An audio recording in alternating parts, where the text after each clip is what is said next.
वो विवादित जगह नहीं था, वो राम का जगह था। उसे कुछ लोगों ने विवादित बनाने का प्रयास किया, तो जिन लोगों ने विवादित बनाने का प्रयास किया वो लोग विवादित थे, वो जगह विवादित नहीं था। वो राम का था, राम का है और राम का ही रहेगा वो जगह। ये चीज़ है। आदमी के किडनी में प्रॉब्लम होगा तो बिहार के सरकारी अस्पताल में जाएगा कि सिंगापुर में जाके इलाज कराएगा? वो अपने पिताजी का इलाज सिंगापुर में करा रहे हैं।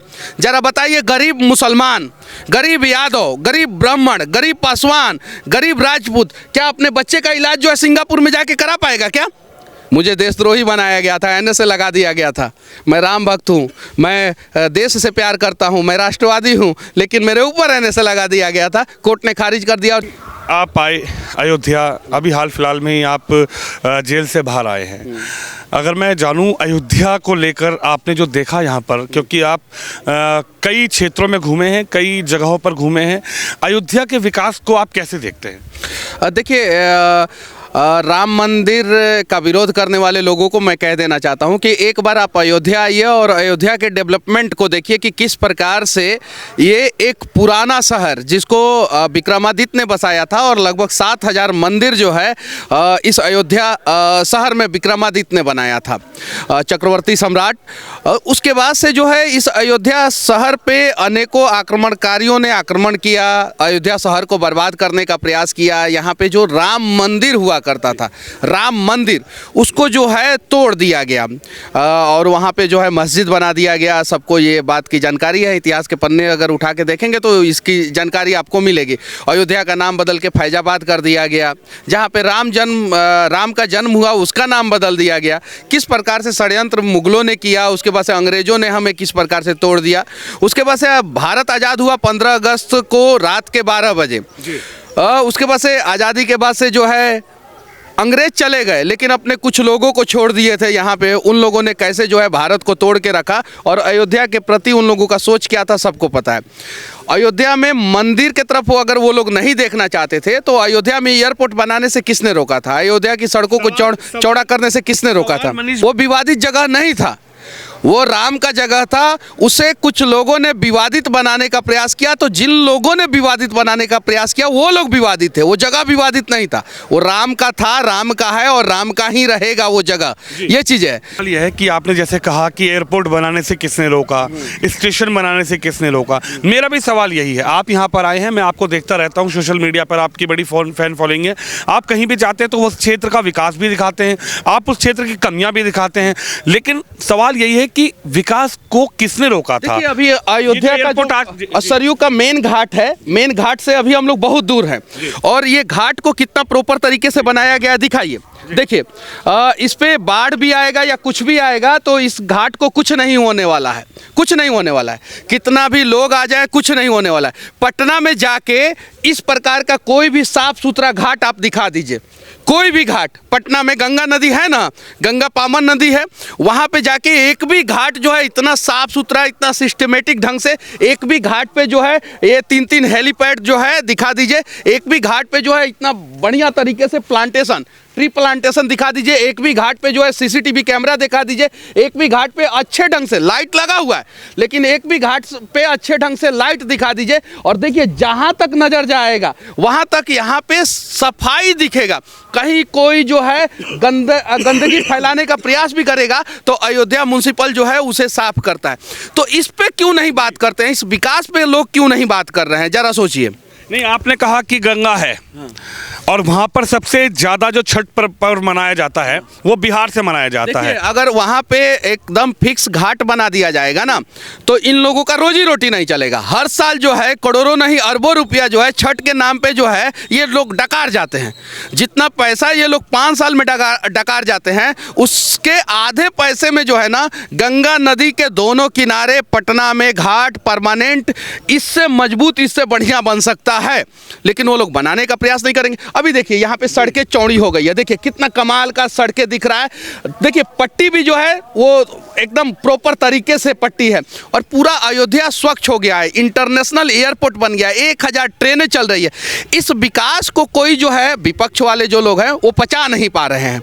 तो देखिए, मैं आपको बता देना चाहता हूँ, रावण को अपने ज्ञान का अभिमान था। रावण को क्या था? ज्ञान का अभिमान था। और राम को अभिमान था ज्ञान का। तो ये चीज़ें फर्क जो है समझने की जरूरत है। अभिमान का राम को ज्ञान था और रावण को ज्ञान का अभिमान था। ये जो फर्क जो हुआ ना, इसलिए रावण का पतन हुआ। और यही फर्क जो है कलयुग में वर्तमान समय में भारत के कुछ नेताओं को है।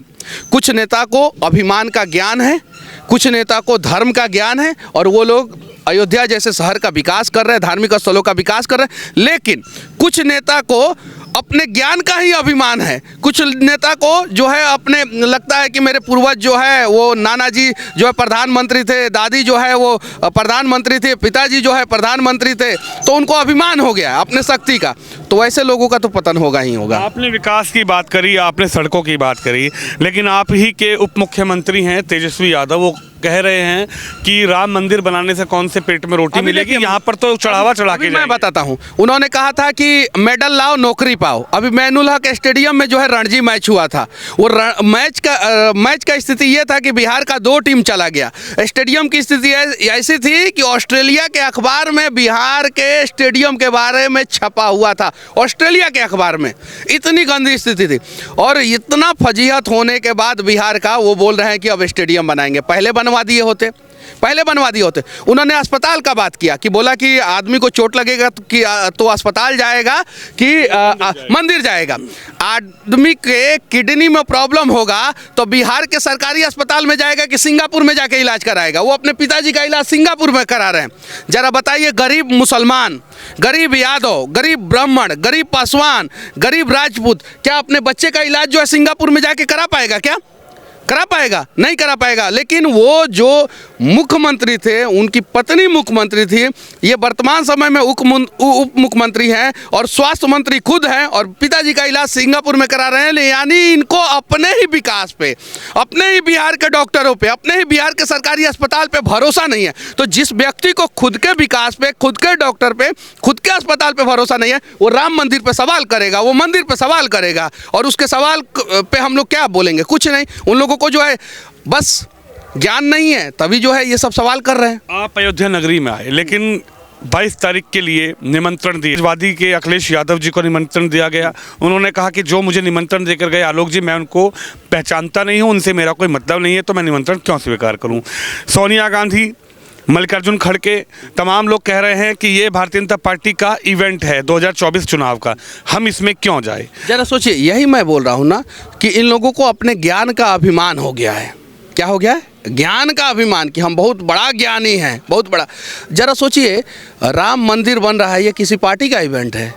ये राम भक्तों के आस्था का प्रतीक है।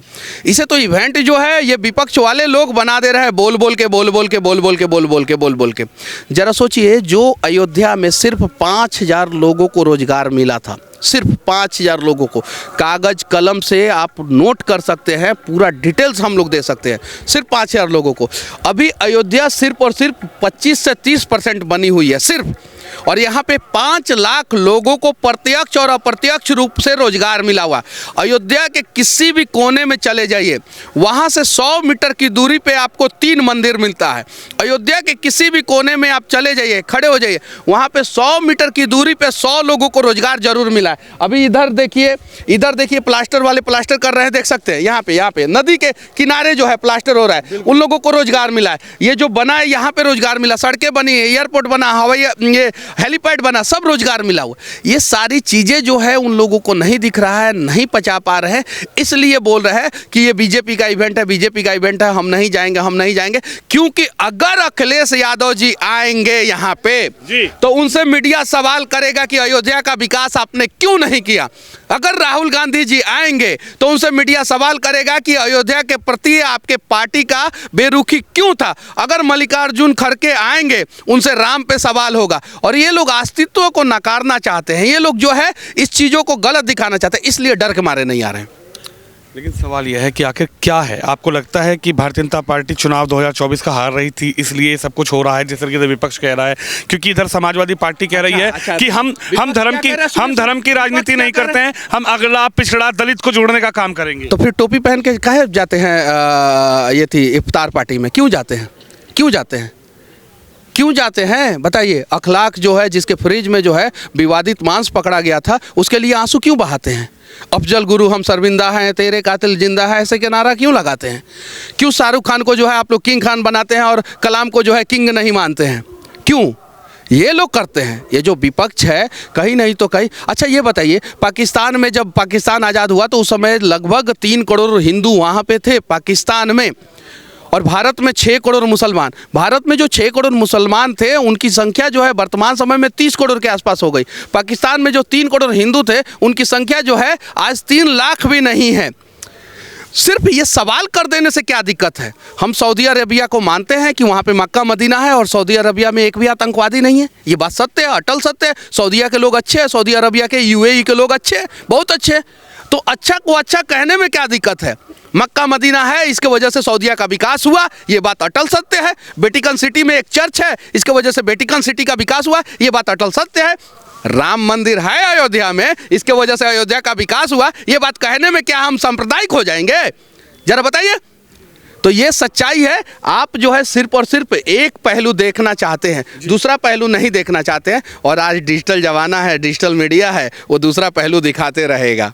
आपने कहा डिजिटल मीडिया है, दूसरा पहलू दिखाती रहेगी। आपने भी एक पहलू दिखाया था, लेकिन 9 महीने के लिए आपको जेल में भेज दिया गया। कोर्ट ने उस केस को खारिज कर दिया ना। मुझे देशद्रोही बनाया गया था, एनएसए लगा दिया गया था। मैं राम भक्त हूँ, मैं देश से प्यार करता हूँ, मैं राष्ट्रवादी हूँ, लेकिन मेरे ऊपर एनएसए लगा दिया गया था। कोर्ट ने खारिज कर दिया। और शायद 1980 में जब इंदिरा गांधी ने एनएसए इम्प्लीमेंट किया, उसके पहले 1977 में उनकी सरकार थी और उसके पहले एनएसए का नाम था Misa, maintenance of internal security. उसी मीसा के अंतर्गत जो है ना, शायद मुलायम सिंह जी भी गए थे, लालू प्रसाद यादव जी भी जेल गए थे जब इंदिरा गांधी आपातकाल लगाई थी। MK स्टालिन, जिनके राज्य में ऊपर एनएसए लगा था, वो खुद जो है मिसा, मेंटेनेंस ऑफ इंटरनल सिक्योरिटी के एक्ट के तहत जो है जेल गए थे। तो जिनके ऊपर मिसा लगा, जिनके ऊपर एनएसए लगा, उन लोगों ने इतिहास बनाया है।